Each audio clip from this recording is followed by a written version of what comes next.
যুবকদের মাধ্যমেই বাংলার ফ্যাসিবাদী সরকারের বিদায় হয়েছে। যুবকরা যদি চায় নতুন বাংলাদেশকে নতুন করে গড়ার সক্ষমতা আল্লাহ পাক তাদেরকে দিবে। সুতরাং যুবকরা যে মাহফিলে থাকবে ওই মাহফিল চুপচাপ থাকবে এটা মানা যায় না। জবান খুলে বলেন লিল্লাহ তাকবীর, নারায়ে তাকবীর, আল কোরআনের আলো। আওয়াজ শেষ পর্যন্ত থাকবে ইনশাআল্লাহ। ভয় পাবেন না তো ইনশাআল্লাহ? কোনো ভয় আছে না? ওই যে ঘোষণা তো হয়েই গেছে, ভয়ের দিন শেষ। কিন্তু আমরা শেষ বলি না, আমরা মনেও করি না, কারণ আমরা অনেক জায়গায় এখন দেখতে পাই আমাদের উপরে এখনো অনেক জায়গায় চাঁদাবাজির, জুলুমের, অত্যাচারের বিচার আসতেছে। সুতরাং আমি বলতে চাই ভিন্ন কথা। আইয়ুবী সাহেব হুজুর বলে গেছেন শিক্ষা তাদের থেকে নেওয়া লাগবে, পরবর্তীতে কেউ যদি তাদের থেকে শিক্ষা না নেয় তাদের হালতে সেমন হওয়া লাগবে। হবে হবে অবশ্যই। মনে রাখবেন বাংলাদেশের স্বাধীনতার পরে এত বছর পর্যন্ত বারবার ক্ষমতার পালাবদল আমরা দেখেছি, শান্তি দেখি নাই। যারাই এসেছে আমাদের উপর জুলুম হয়েছে, ইসলামের উপর জুলুম হয়েছে। তবে হ্যাঁ, যতক্ষণ পর্যন্ত এদেশে কোরআন সুন্নাহর আইন না হবে সরকারের পালাবদল দেখবো, শান্তির চেহারা দেখবো না। শান্তি আশা করা যাবে না যতক্ষণ কোরআন সুন্নাহ না হবে। এখানে শান্তি যদি পেতে চান কোন দলাদলি বুঝি না, কোনো কিচ্ছু বুঝি না, প্রত্যেকটা মানুষের একটা পথে আসতে হবে, সেটা ইসলামের পথ। ঠিক কিনা ধরে কর? যত যারাই আসবে তারাই তাদের জিনিস ঠিক মতো আদায় করবে, আমাদের কাছে কলার ছোকলা রেখে দিয়ে যাবে। কথা ঠিক কিনা ধরে বলেন? যাদের হাতে যায় ক্ষমতা, দেশ যেন বাপের ভিটা, রাখতে চেয়ার শুরু করে বিদেশিদের পাচাটা। যাদের হাতে যায় ক্ষমতা, দেশ যেন বাপের ভিটা, রাখতে চেয়ার শুরু করে বিদেশিদের পাচাটা। বিদেশিদের কথা মতো চালায় ওরা নিজের দেশ, বিদেশিদের কথা মতো চালায় ওরা নিজের দেশ। দেখতে দেখতে গোল্লায় গেল আমার সোনার বাংলাদেশ। রাগ করতেছেন কেউ? কথা বলেন, রাগ করতেছেন কেউ? রাগ করলেও বলেছি, রাগ করলে বলবো। হকের আওয়াজ প্রত্যেকটা মুমিনের বলা দায়িত্ব। ঠিক কিনা যারা বলেন? দেখতে দেখতে গোল্লায় গেল, দেখতে দেখতে গোল্লায় গেল আমার সোনার। একে একে সব দেখেছি, সবার দেখা হইল শেষ। একে একে শেষ করেছি, সবার দেখা হইল শেষ। দেখতে দেখতে গোল্লায় গেল, দেখতে দেখতে গোল্লায় গেল আমার, দেখতে দেখতে গোল্লায় গেল। যাদের হাতে যায় ক্ষমতা কেউ দিল না, সবাই নিল।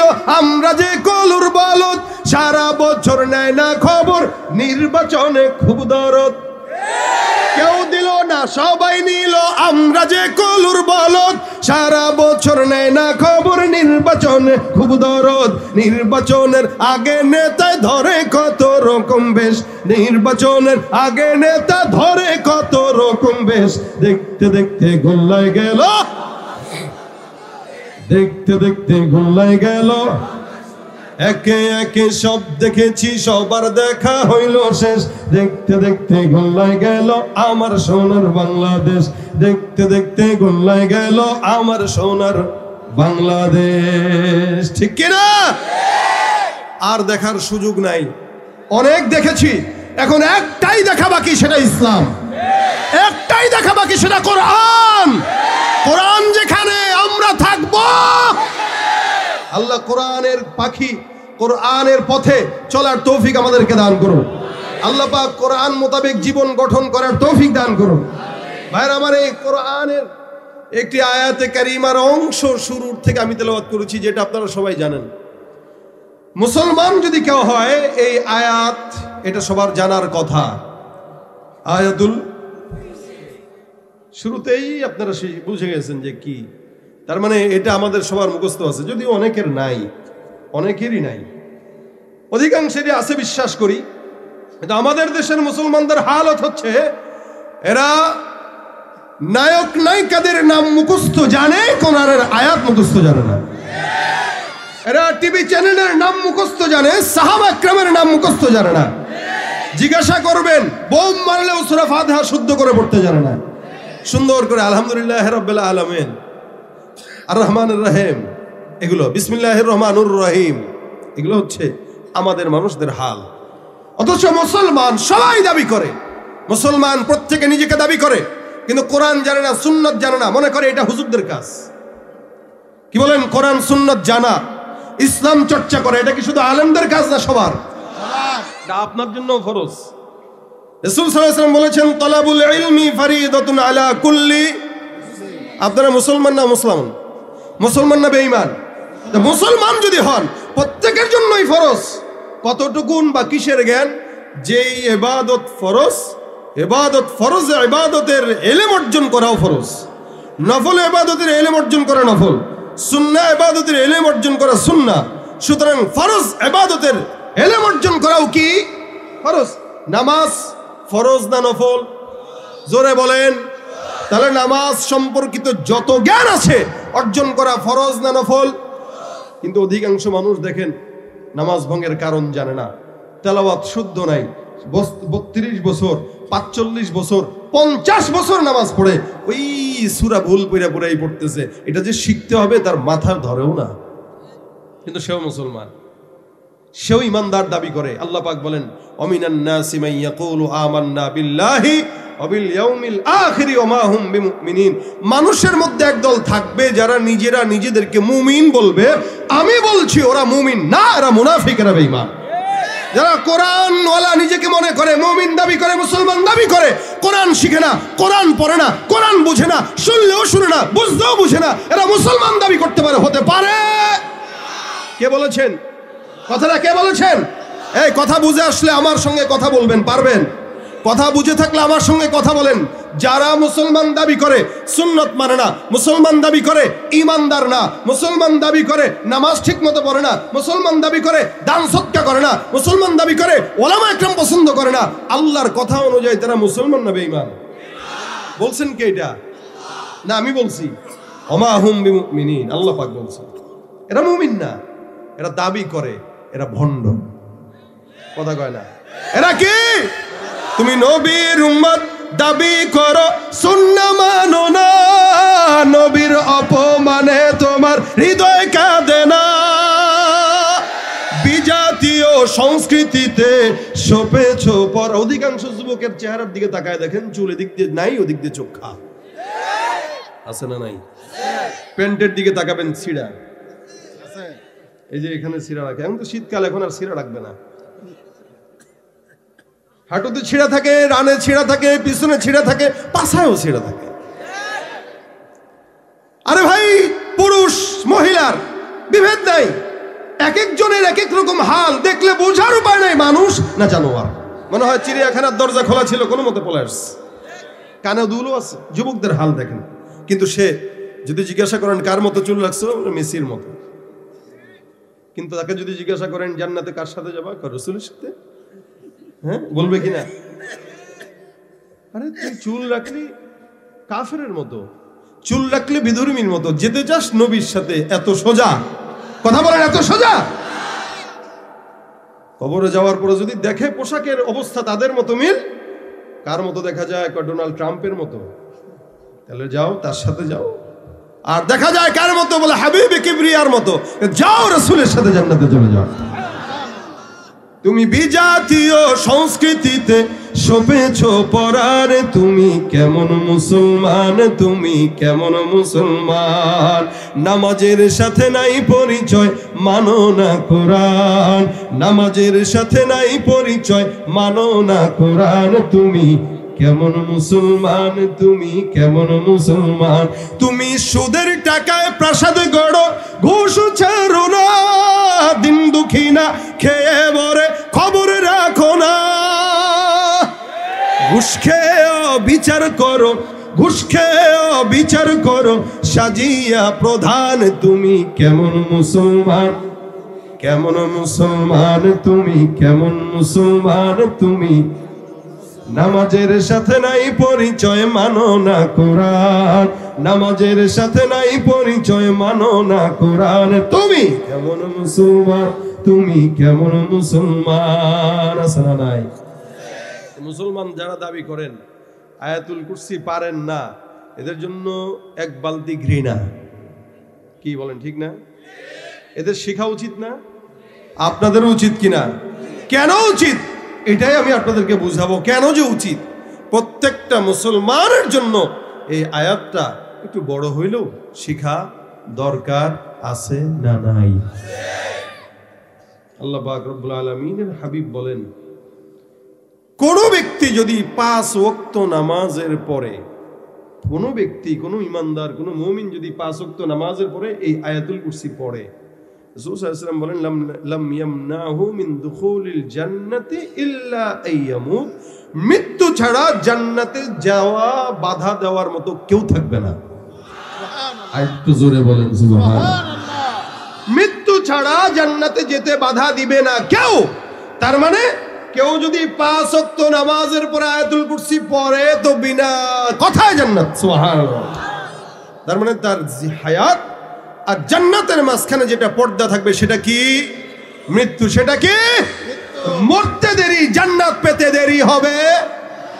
কার কথা? নবীর কথা। কার কথা বলেন? কার কথা? রাসূল সাল্লাল্লাহু আলাইহি ওয়াসাল্লাম বলেছেন, কেউ 5 ওয়াক্ত নামাজের পরে এটা পড়বে আর সে জান্নাতে যাবে না, এটা হতে পারে না। এই আয়াতের মধ্যে আল্লাহ পাকের শান বর্ণনা আছে। আমি শুধু এই আয়াত কারিমা নিয়ে আপনাদের সঙ্গে কথা বলবো, ভিতরের কথা বলতেছি না। এটার ফজিলতটা কি সেটা আমি আপনাদেরকে শোনাইতেছি। আল্লাহ পাক শুরুতে বলেন, আল্লাহু লা ইলাহা ইল্লা হুয়াল হাইয়ুল কাইয়ুম। দেখেন, আল্লাহু লা ইলাহা ইল্লা হু, শুরুতে কি? যে আল্লাহ, স্বীকারোক্তি দিচ্ছেন, আল্লাহ লা ইলাহা ইল্লা হু, তার কোনো শরীক, তার কোনো শরীক তিনি ছাড়া কেউ। এটা আমাদের ঈমান। আমরা আল্লাহকে মানি এই জায়গায় যে আমাদেরকে ফাঁসির মঞ্চে নিলেও আমরা বলবো আল্লাহ ছাড়া আর কেউ নাই। কথা বলেন ঠিক কিনা?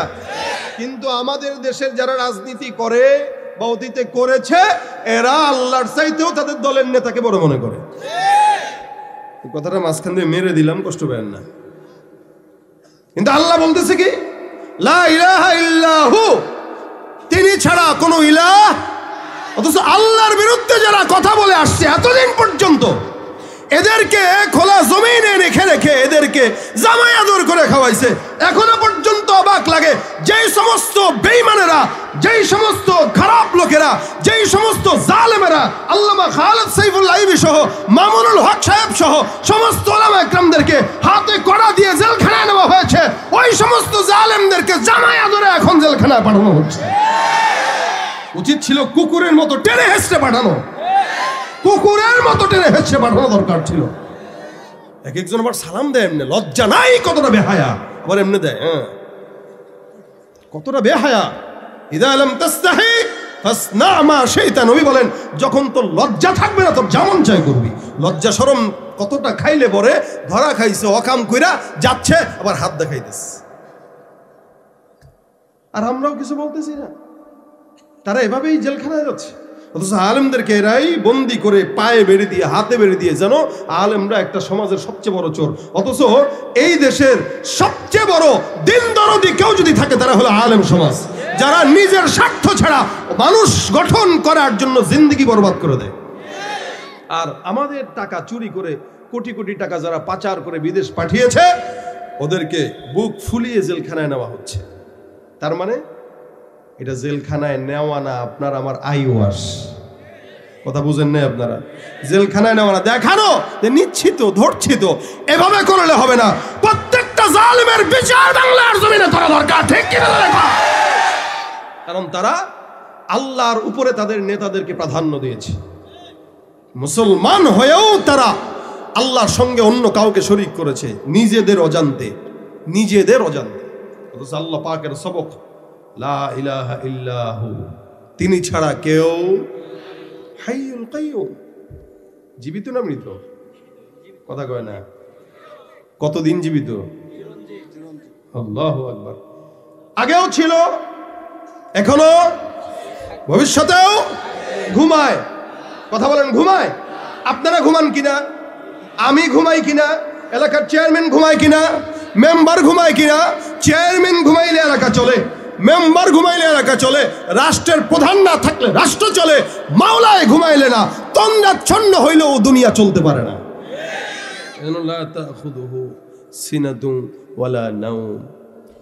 ঘুম তো দূর কি বাত, ওইটা তো অনেক দূরের বিষয়। তন্দ্রা এটাও আল্লাহ পাকের নাই। আল্লাহ পাক রব্বুল আলামিন এই আয়াতটাকে কত ফজিলতপূর্ণ বলেছেন দেখেন। নবী করিম সাল্লাল্লাহু আলাইহি ওয়াসাল্লাম হাদিসের মধ্যে ঘটনা বর্ণনা করে বলেন, সাহাবা আজমাইন, সাহাবী আবু হুরায়রা রাদিয়াল্লাহু তাআলা আনহু থেকে বর্ণিত, আবু হুরায়রা রাদিয়াল্লাহু তাআলা আনহু বর্ণনা করে বলেন, একবার সাদকাতুল ফিতরের মাল আমার কাছে আল্লাহর নবী জমা রাখলেন মসজিদে নববীতে।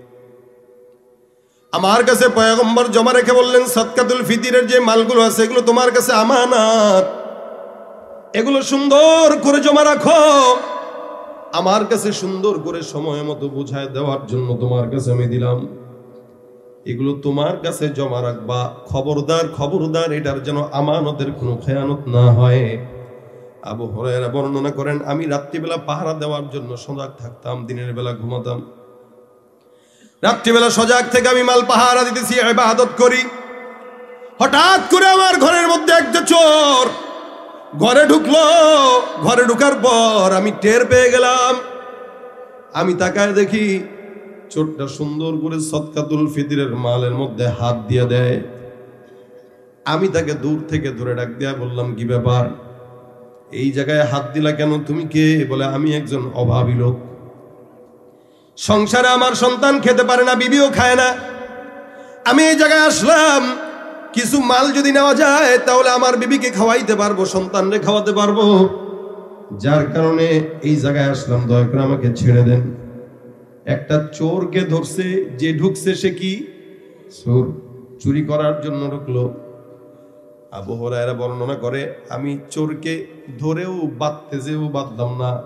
চোর যখন বলল আমার সন্তান না খাওয়া, আমার বিবি না খাওয়া, আমার দিলের মধ্যে মায়া লেগে যায়। মায়ার কারণে আমি তাকে আর কিচ্ছু বলি নাই, তাকে ছেড়ে দিলাম। দেখেন সকালবেলা পয়গম্বর মসজিদে হাজির। নবী করিম সাল্লাল্লাহু আলাইহি ওয়াসাল্লাম ডাক দিয়ে বলে, হুরায়রা কি হাল? বলে, আল্লাহর রাসূল ভালো। রাতের চোরটা কোথায়? সুবহানাল্লাহ। আবু হুরায়রা চিন্তা করলেন, কি ব্যাপার, চোরের ব্যাপারে আমার তো জানা আছে, আর মালিক জানার কেউ তো জানে না, নবী কেমনে জানলেন? সুবহানাল্লাহ। আস্তে কয়, আমি জানি, মাওলায় জানে, পয়গম্বর কেমনে জানলেন আমার জানা নাই। রাসূল সাল্লাল্লাহু আলাইহি ওয়াসাল্লাম ডাক দিয়ে বলে, হুরায়রা গত রাতে যেই চোরটা ঢুকলো সেই চোর কোথায়? আবু হুরায়রা ডাক দিয়ে বলে, ইয়া রাসূলুল্লাহ, গত রাতের চোর এটা আসলে চোর না, এটা হলো অভাবী। আসলে স্বভাবগত চোর হলে ধরা খেয়ে যাইতো, কিন্তু অভাবগত চোর যার কারণে ধরা খেয়ে গেছে। স্বভাবগত চোর ধরা খায় না। রাসূল সে আসছে, খাবার নাই, তার সন্তান খাবার পায় না, যার কারণে কিচ্ছু বললাম না, তাকে বিদায় দিয়ে দিলাম। নবী আমার ডাক দেয়া বলে, হুরায়রা যেই চোরটা ঘরের মধ্যে আসছে ওইটা আর আসবে না, এটা বলে গেছেনি? বলে, হ্যাঁ। আবু স্যার কোনোদিন আসবে না। মনে রাখো, লিখে রাখো, আজকে রাতেও সেই চোরটা আবার খেজুর চুরি করার জন্য আসবে। বলছেন কে? বলেন তো, নবী যেটা বলছেন মিথ্যা হতে পারে? ঢিল মিথ্যা হইতে পারে, তীর মিথ্যা হইতে পারে, রাসূলের কথা। আবু হুরায়রা আবার অপেক্ষমান। গত রাত্রে আমি ছেড়ে দিলাম, পয়গম্বর বলল আবার আসবে, সুতরাং আজকের রাত্রিতেও আমি অপেক্ষা করব, দেখব চোর আসে কিনা। আবু হুরায়রা রাদিয়াল্লাহু তাআলা আনহু নামাজের মধ্যে দাঁড়া অপেক্ষা করতেছেন, নামাজও পড়তেছেন, এদিক দিয়ে বারবার তাকাইতেছেন চোর কখন ঢুকে। কিছুক্ষণ পর সুন্দর করে চোর চুপি চুপি চুপি চুপি ঢুকলো। কোন চোর? গতকালকে যে আসছে সেই। আবার সুন্দর করে ঢুকে চোর ওই জায়গা থেকে খাজানা থেকে মাল নিয়ে পকেটে ঢুকানো শুরু করে দিল। আবু হুরায়রা রাদিয়াল্লাহু তাআলা প্রথমত দেখার ভান করে নাই, মনে করছে দেখি নাই, চোর যেমনে মন চায় চুরি করুক, সবকিছু নিল। এমন সময় আবু হুরায়রা যায়, তারপরে ধরলো, ধরে ডাক দেওয়া, কি ব্যাপার, গত রাত্রে আসলি, মায়া লেগে গেল তার কারণে ছেড়ে দিলাম, আজকে আবার আসলি কেন?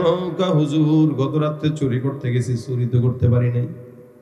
আপনি ধরছেন যার কারণে বাসায় চলে গেছে। আল্লাহর কসম, ঘরের মধ্যে বেবিটা না খাওয়া, সন্তান না খাওয়া। আমি আমার স্বভাবের কারণে চুরি করি না, আমার অভাবনা স্বভাবনা সাময়িক সময়টা আমার একটা হালত হয়ে গেছে, ঘরের সন্তান বাচ্চারা খাওয়া পায় না, যার কারণে আসলাম, দয়া করে আমাদের ছেড়ে দিন। আবু হুরায়রা তার সন্তানের কথা শুনলো, দিলের মধ্যে নরম চলে আসছে। সাহাবায়ে কেরাম যদিও তারা একদম আইয়ামে জাহেলিয়াতের জামানা থেকে আসছে, কিন্তু পয়গম্বরের ছায়ার বরকতে এক একজন স্মরণের মানুষ হয়ে গেছে। সাহাবা আজমাইনদের অনেকের শিক্ষা যদিও কম ছিল, কিন্তু তারা ছিল মানুষ। কিন্তু আল্লাহ পাক রব্বুল আলামিন তাদেরকে মাফ করার ঘোষণা করলেন। এক একজন সাহাবী রাসূলের সোহবতের কারণে আসহাবী কান্নুজুম হয়ে গেছেন। নবী বলে তারকার সমান দামি। গোটা উম্মত যদি এক একজন সাহাবীকে মানে, আল্লাহ পাক তাদেরকে জান্নাতের রাস্তায় পাঠায় দিবে। এক একজন সাহাবী দিলদা দরদওয়ালা, দরদমন্দওয়ালা দিল, সাহাবী ছেড়ে দেয়, যাও। রাসূল করিম সাল্লাল্লাহু আলাইহি ওয়াসাল্লাম ফজরের নামাজে হাজির। মসজিদে নববীর মধ্যে এসে ডাক দিয়ে বলে, হুযায়ফা, বুঝলাম না চোর কোন জায়গায়? হুরায়রা ডাক দিয়া বলে, গত রাতের চোর আসলো। হুজুর বারবার কান্নাকাটি করে আল্লাহর কসম খেয়ে বলল, মাও খানা পায় না, বিবিও খানা পায় না, সন্তানও খানা পায় না, যার কারণে চোরটাকে আমি ছেড়ে দিতে বাধ্য হয়েছি, মায়া লেগে গেছে দিলে। নবী ডাক দিয়া বলেন, আবু হুরায়রা, মায়া লাগলে লাভ নাই, ওই আটা আসলেই চোর। দেখবা গত 2 দিন যেভাবে তোমাকে ধোকা দিয়েছে, আজকে রাত্রেও আবার ধোকা দেওয়ার জন্য আসবে। পয়গম্বর 3 বার বললেন, প্রথমবার বললেন, দ্বিতীয়বার বললেন। চোর 2 বার আসলো। এবার পয়গম্বরের কথা অনুযায়ী 3য়বারের পালা। আবু হুরায়রা চিন্তা করে, এই চোরটাকে 2 বার ছাড়ছে, এবার যদি ধরা পড়ে আর ছাড়াছাড়ি নাই। আমাদের দেশেও চোর আছে কিনা? ধরলে কি করেন? মারেন না, সাইজ করেন। কিন্তু আফসোসের বিষয়, 2 টাকার পকেট মারকে ধরলে আমরা মারতে মারতে বেহুশ বানায় দেই। অথচ এদেশের সবচেয়ে বড় বড় কোটিপতি চোরেরা, এরা সামনে পাইলে বারবার সালাম দেয়, ঠিক কিনা? ছোট চোররে মারি, বড় চোররে সালাম দেই। এই কারণে তো দেশ চোর মুক্ত হয় না, দিন যত যায় চোর বাড়ে। কথা ঠিক কিনা? ভাইরা আমার, চেহারা দেখতে মানুষ, আসলে চোর। চেহারা দেখতে মানুষ, আসলে দুর্নীতিবাজ। চেহারা দেখতে মানুষ, আসলে ঘুষখোর। এজন্য চেহারা মানুষের মতো হইলে মানুষ না। আবু হুরায়রা মনে করছে এটা মানুষ চোর, কিন্তু মানুষ না, চোর। মনে রাখবেন, মানুষ এক জিনিস, গুনাহগার এক জিনিস। প্রকৃত মানুষ যারা, তারা চুরি করতে পারে। প্রকৃত মানুষ যারা, তারা আল্লাহর কথা অবাধ্য করতে পারে। প্রকৃত মানুষ যারা সুন্নাত থেকে বাইরে যেতে পারে। ভাইরা আমার, দেখেন নবী করিম ডাক দিয়ে বলে, আবু হুরায়রা, আবার আগামীকাল এই লোকটা আসবে। সাহাবী আবু হুরায়রা নামাজে দাঁড়াইলেন, সুন্দর করে দেখতেছেন কোন জায়গায় আসে, কোন দিক দিয়ে আসে। দড়ি মুড়ি ফিট করে রাখছে, আজকে যদি আসোস বাইন্দা একদম রাসূলের কাছে নিয়ে যাব। 2 দিন মাফ করছি, আজকে কোনো মাফ নাই। প্রস্তুত নিয়ে আছে। চোরটা সুন্দর করে আবু হুরায়রার ঘরের মধ্যে ঢুকলো। ঢোকার পরে এবার সাহাবী আবু হুরায়রা রাদিয়াল্লাহু তাআলা আনহু সুন্দর করে খপ করে চোরটার হাত ধরে রশি দিয়া বাঁধা শুরু করছে। এবার ডাক দিয়া কয়, আজকে 2 বারের জায়গায় 3 বার আসলি ধরা খাইলি, খবরদার, আজকে ছাড়াছাড়ি নাই। 100% পয়গম্বরের সামনে আজকে নিব। চোর জানে এটা আসলে পয়গম্বর মুহাম্মদুর রাসূলুল্লাহর কাছে যদি যাই তাহলে তো খবরই আছে। আবু হুরায়রা রাদিয়াল্লাহু তাআলা আনহু সুন্দর করে চোরকে বাঁধলেন। বাঁধার পরে ধরে রাখলেন।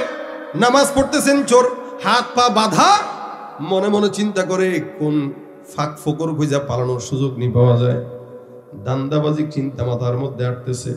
দেখবেন চোর চুরি করার পরে যদি বাঁধেন, এমন কোনো মিথ্যা কথা নাই ছোটার জন্য যেটা বলে না।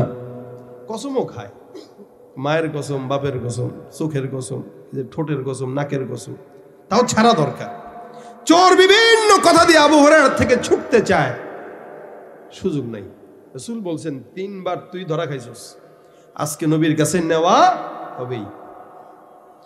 এবার আল্লাহর নবী সাল্লাল্লাহু আলাইহি ওয়াসাল্লামের সাহাবী আবু হুরায়রা অপেক্ষা কর সকাল পর্যন্ত, ফজর পর্যন্ত। বেশিক্ষণ নয়, ফজরটা একটু ঘনায় আসছে। চোর চিন্তা করলো কি ব্যাপার, কিছুক্ষণ পর তো ফজর হয়ে যাবে, যদি ধরা খাই মাটিটা তো আজকে একটা মাটিতে পড়বো না। এবার কিছুক্ষণ পর ডাক দেয়া বলে, আমরা হুরায়রা একটা কথা শুনবেনি। বলে কি কথা? আমি তোকে এমন একটা জিনিস শিখাবো যে জিনিস শিখালে তুই খুশি হবি, আর যদি তুই খুশি হস তাহলে আমারে মুক্তি করবি, ওয়াদা কর। আবু হুরায়রা কি শিখাইবা?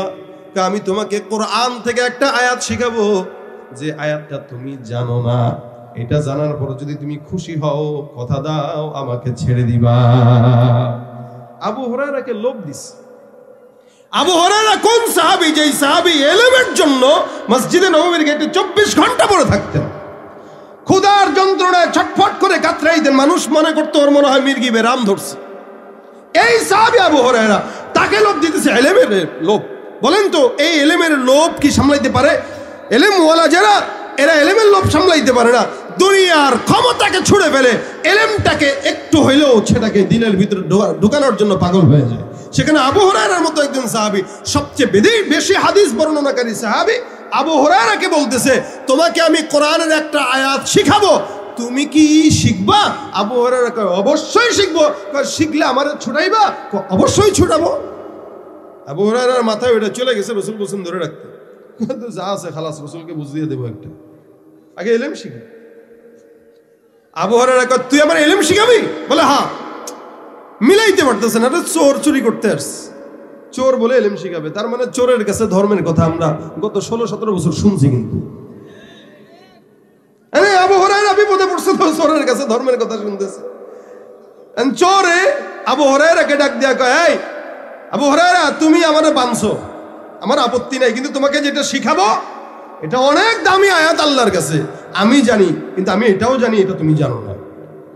আবু হুরায়রা রাদিয়াল্লাহু তাআলা ডাক দিয়া বলতেছেন ঠিক আছে বলো, আগে শুনে নেই, পছন্দ হইলে ছেড়ে দিব। চোর ডাক দিয়া বলতেছে, এ আবু হুরায়রা আমি যে আয়াতটা তোমাকে শিখাবো ওই আয়াতটা হচ্ছে এটা। এবার চোর তেলাওয়াত করা শুরু করলো, বিসমিল্লাহির রহমানির রহিম, আল্লাহু লা ইলাহা ইল্লা হুয়াল হাইয়ুল কাইয়্যুম লা তাখুযুহু সিনাতুন ওয়ালা নাওম লাহু মা ফিস সামাওয়াতি ওয়া মা ফিল আরদ মান যাল্লাযী ইয়াশফা'ু ইনদাহু ইল্লা বিইذনিহি ইয়া'লামু মা বাইনা আইদিহিম ওয়া মা খালফাহুম ওয়া লা ইউহীতুনা বিশাইইন মিন ইলমিহি ইল্লা বিমা শাআ ওয়াসি'a কুরসিয়্যুহুস সামাওয়াতি ওয়াল আরদি ওয়া লা ইয়াউদুহু হিফযুহুমা ওয়া হুয়াল আলিয়্যুল আযীম। চোর সুন্দর করে তেলাওয়াত করলেন। ডাক দেয়া আবু হুরায়রা জানো বলে কি, এই আয়াতটা কোন বান্দা যদি রাত্রেবেলা শোয়ার সময় তেলাওয়াত করে ঘুমায়, আমার আল্লাহ পাক সারা রাত বান্দাকে ফেরেশতাদের মাধ্যমে হেফাজত করবে, সকল প্রকার জিন্নাত শয়তান থেকে ওই বান্দাকে সারা রাত আল্লাহ পাক হেফাজত রাখবে। এবার চোর ডাক দেয়া বলে সকালবেলা কেউ যদি তেলাওয়াত করে সন্ধ্যা পর্যন্ত আল্লাহ পাক বান্দাকে হেফাজত করবে, শয়তান থেকে হেফাজত করবে, জিন্নাত থেকে হেফাজত করবে, খারাপ লোক থেকে হেফাজত করবে। আবু হুরায়রা কয় আলহামদুলিল্লাহ, আমি আসলেই এই কথাটা জানতাম না। ঠিক আছে, তোমার এই জ্ঞানটা আমার পছন্দ হইল, আমি তোমার বান্দা খুলে দিলাম, যাও খবরদার আর আসবা না। চোর চলে যায়। সকালবেলা পয়গম্বর হাজির হয়ে আবু হুরায়রাকে ডাক দিয়া বলে, হুরায়রা কোথায় গেল চোর? আবু হুরায়রা ডাক দিয়া বলে, রাসূলুল্লাহ ওই চোরটা সাধারণ কোনো মানুষ নয়, অনেক শিক্ষিত চোর, যার কারণে শিক্ষিত চোর আমার কোরআনের আয়াত শিখাইছে। চিন্তা করছেন, শিক্ষিত চোর, আবু হুরায়রা বলতেছে শিক্ষিত চোর আমার কোরআনের আয়াত শিখাইছে। বলে কিসের কোরআনের আয়াত? বলে চোরটা আমারে বলে গেছে কোন বান্দা যদি আয়াতুল কুরসিটা রাত্রিবেলা তেলাওয়াত করে সারা রাত আল্লাহ পাক শয়তান থেকে হেফাজত রাখবে। সুবহানাল্লাহ। সারা দিন যদি তেলাওয়াত করে, সকালবেলা যদি তেলাওয়াত করে, সকালে তেলাওয়াতের মাধ্যমে সারা রাত পর্যন্ত আল্লাহ পাক তার হেফাজত করবে। নবী করিম ডাক দিয়া বলেন, এ মনে রাখবা আবু হুরায়রা, নিশ্চয় চোর যেটা কদ সাদাকাকা, সে তোমাকে সত্য বলছে, কিন্তু জানো সে কি? ফাইন্নাহু কাযুব, এটা মিথ্যাবাদী। আল্লাহ নবী সাল্লাল্লাহু আলাইহি ওয়াসাল্লাম ডাক দিয়া বলে, চোর যেটা তোমাকে বলছে সত্য বলেছে, কিন্তু চোরটা আসলে সত্যবাদী নয়। আবু হুরায়রা কে হুজুর এটাকে পয়গম্বর ডাক দিয়া বলেন, যাকাশ শাইতান, ওইটা আসলে চোর নয়, শয়তান চোরের বেশে তোমার কাছে আসছে। আবু হুরায়রা কে হুজুর কি বললেন? হ্যাঁ 3 দিন তোমার কাছে শয়তান আসছিল এই আমানতের ভিতরে বরকত নষ্ট করার জন্য, কিন্তু পারে নাই। বাকি যাওয়ার সময় ও ভয় পাইছে যে আমার কাছে যদি পড়ে তাহলে তো খবর আছে শয়তান। নবী সাল্লাল্লাহু আলাইহি ওয়াসাল্লামের কাছেও শয়তান ছিল না, বিষয়টা এমন না, ছিল, কিন্তু হুয়া আসলামা, আল্লাহ রাসূল সাল্লাল্লাহু আলাইহি ওয়াসাল্লাম বলেন আমার কাছেও যে শয়তান ছিল ওইটা মুসলমান হয়ে গেছে, ওইটাও ভালো হয়ে গেছে। বাকি যেগুলো আছে চেলা চামুন্ডা ওগুলো তো মাঝে মাঝে বুঝে নবীর সামনে পড়লে তার বাঁচার উপায় নাই। এই জন্য আমার সামনে থেকে বাঁচার জন্য কোনো মতে তোমার একটা দ্বীনের শিক্ষা দিয়া বলেছে।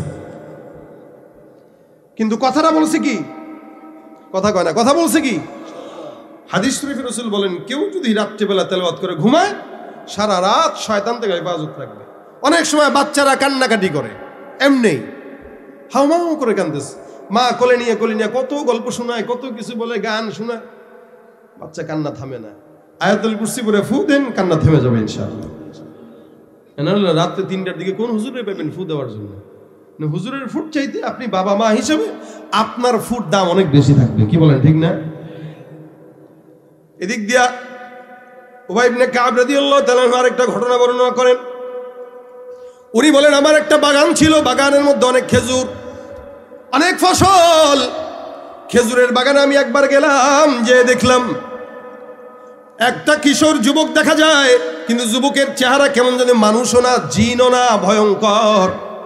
আমি তাকে, ওই যে আইবি সাহেব বলছেন না, জিন্নাতরা অনেক কি ধরতে পারে, সূরত ধরতে পারে। এই যুবকটা আমি দেখে কই কিরে মানুষের মতো লাগে, আবার কেমন কেমন লাগে। এই আমি সাথে তারা ধৈর্য বললাম, এই তুমি কে, তুমি কি মানুষ না জিন? আমরা অনেক সময় বাইরে অনেক মানুষ দেখলে আতঙ্কে ওই টুরে কেমন দেখা যায়, মানুষ নাকি আসলে অন্য কোনো কিছু। তা কাব ইবনে উবাই ইবনে কাব রাদিয়াল্লাহু তাআলা বলে আমি তাকে দেখে বলতেছি, এই তুমি মানুষ না জিন? তো সে আমাকে বলল যে আমি জিন্নাত। কি বললো? জিন। আমি জিন। আচ্ছা তোমার হাতটা দেখাও তো আমারে। উবাই ইবনে কাব বলেন আমি ওকে হাত দেখতে চাইলাম, জিনটা হাত বাড়ায় দেয়, আমি তাকায় দেখলাম জিন্নাতের হাতের মধ্যে কুকুরের মতো হাত, কুকুরের মতো পশম, হাতগুলা কেমন পশমওয়ালা, চেহারা কেমন কুৎসিত। আমি বললাম তুমি এখানে কেন আসলা? জিন্নাত ডাক দিয়া কয় আপনার এখান থেকে কিছু রিজিক নেওয়ার জন্য আমি আসছি। আমি তাকে বললাম এই যুবক জিন্নাত, তুমি বলো তোমার পরিচয় তো জিন্নাত, এই জায়গায় তুমি আসলা, এই যে তোমাদের মতো শয়তানদের কাছ থেকে আল্লাহর কাছে কেমনে পানা যাব?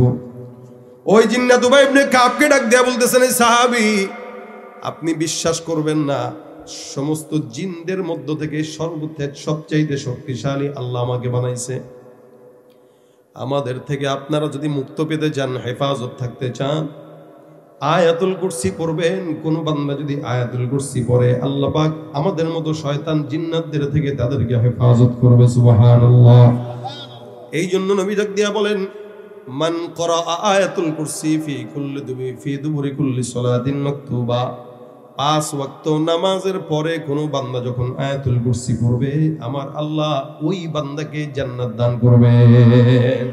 শুধু তাই না, শোয়ার আগে যদি পড়েন শয়তান থেকে বাঁচাবেন, জিন্নাত থেকে বাঁচাবেন, ঝামেলা থেকে মুক্ত রাখবেন। এই জন্য মুসলমান প্রত্যেকটা ইমানদারের উচিত 5টা ওয়াক্ত নামাজের পরে যদি একবার করে পড়েন, কয় মিনিট লাগবে? বেশি সময় লাগে? ধরলাম 1 মিনিট লাগবে, ধরলাম 2 মিনিট লাগবে, কিন্তু 5 ওয়াক্ত নামাজের পরে পড়ার কারণে আপনি জান্নাতের সনদ পেয়ে যাচ্ছেন। এর চাইতে বড় কিছু পাওয়ার আছে বলেন? একটা ছোট্ট একটা আমল। কিন্তু এমনি যদি বলি জান্নাতে যেতে পারবেন, বলবেন না পারবো না। কিন্তু আয়াতুল কুরসি যদি 5 ওয়াক্ত নামাজের পরে তেলাওয়াত করেন, আশা করা যায় নবীর কথা সত্য হইলে জান্নাতে যাবেন ইনশাআল্লাহ। কি বলেন? দরকার আছে না নাই? জান্নাত পাওয়া দরকার আছে না নাই? চোরের হাত থেকে সম্পদ বাঁচাইতে চান, ডাকাতের হাত থেকে সম্পদ বাঁচাতে চান, আয়াতুল কুরসি পরে সম্পদে ফু দিয়ে রেখে দেন। ঘরে কোনো জায়গায় টাকা রাখলে আয়াতুল কুরসি পরে ফু দিয়ে রেখে দেন, শয়তান থেকে হেফাজত থাকবে, চোর থেকে হেফাজত থাকবে। এ মুসলমান, এই কারণে এই যে সমাজে কত মানুষ দেখতেছেন, সবাই কিন্তু মানুষ না, চোরও আছে না নাই? কথা কয় আছে না নাই? রাস্তা ঘাটে যায় না চলা এই মানুষের ভিড়ে, ওই ভিড়ের মাঝেও আবার কেউ অন্যের পকেট মারে। রাস্তাঘাটে যায় না চলা এই মানুষের ভিড়ে, ওই ভিড়ের মাঝে আবার কেহ অন্যের পকেট মারে।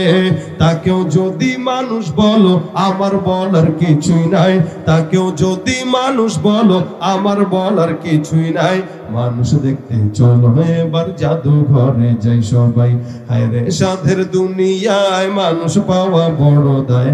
মানুষ দেখতে চলো এবার জাদুঘরে যাই সবাই, ঠিক কিনা? শিক্ষার জোরে ডিগ্রির ভারে সাহেবের মাজা বাঁকা, মুচকি হেসে সব অফিসে নেয় যে ঘুষের টাকা। শিক্ষার জোরে ডিগ্রির ভারে সাহেবের মাজা বাঁকা, মুচকি হেসে সব অফিসে নেয় যে ঘুষের টাকা। শিক্ষিত এই অমানুষদের দেশে তো আজ অভাব নাই, শিক্ষিত এই অমানুষদের দেশে তো আজ অভাব নাই।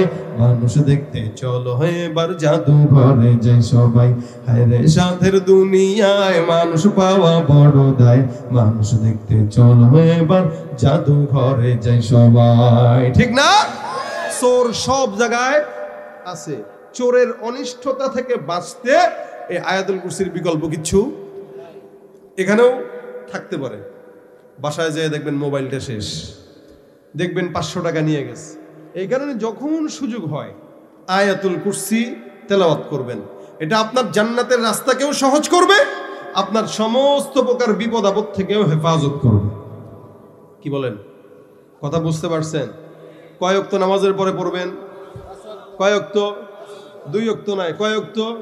হ্যাঁ, নবী তো বলছেন সকালে আর রাত্রে, কিন্তু রাসূল সাল্লাল্লাহু আলাইহি ওয়াসাল্লাম তো বলছেন সকালে আর রাত্রে যদি পড়ে তাহলে রাত্রের হেফাজতের দায়িত্ব আল্লাহর হাতে, সকালের হেফাজত থেকে দিন রাত পর্যন্ত যত দরকার সেটাও আল্লাহর হাতে। কিন্তু অন্য জায়গায় বলছেন 5 ওয়াক্ত নামাজের পরে পড়লে জান্নাতের দায়িত্ব আল্লাহর হাতে নিয়ে নেবেন। এই জন্য যদি মুখস্থ না থাকে কোরআনটা খুলে মুখস্থ করবেন তো ইনশাআল্লাহ। আমি চেষ্টা করব পড়তে, আপনিও চেষ্টা করবেন পড়তে ইনশাআল্লাহ। আল্লাহ পাক আমাদেরকে পড়ার তৌফিক দান করুন। এবার মাদ্রাসাটার জন্য সাদকা স্বরূপ সর্বশেষ একটু আপনারা রুমালটা একটু বিছায় দিবেন ভিতরে। আমাদের ভাইয়েরা, কমিটির ভাইয়েরা রুমাল নিয়ে চলে যাবে। যার যতটুকু সামর্থ্য আছে আপনারা ওনাদের কাছে দান করবেন। ওঠাওটি করলে আরেকটা গজল শুনতে পারবেন না। যদি শুনতে মন চায় তাহলে বসেন, মোনাজাত দিয়ে তারপরে যায়। ভিতরে রুমাল নিয়ে যাবে, যার যতটুকু হয় 10 টাকা পারেন, 20 টাকা পারেন, 100 টাকা পারেন, 200 টাকা পারেন, 500 টাকা, 1000 টাকা পারেন। একটু ভিতরে রুমালগুলো যাবে, ব্যাগগুলো যাবে, ব্যাগগুলোতে একটু টাকাগুলো দিয়ে দেন। আল্লাহ পাক যেন আজকের মজমা থেকে আমরা যেটা শিখলাম আয়াতুল কুরসির ফজিলত, আল্লাহ যেন আমাদেরকে এই আয়াতুল কুরসিটা পড়ার তৌফিক দান করে।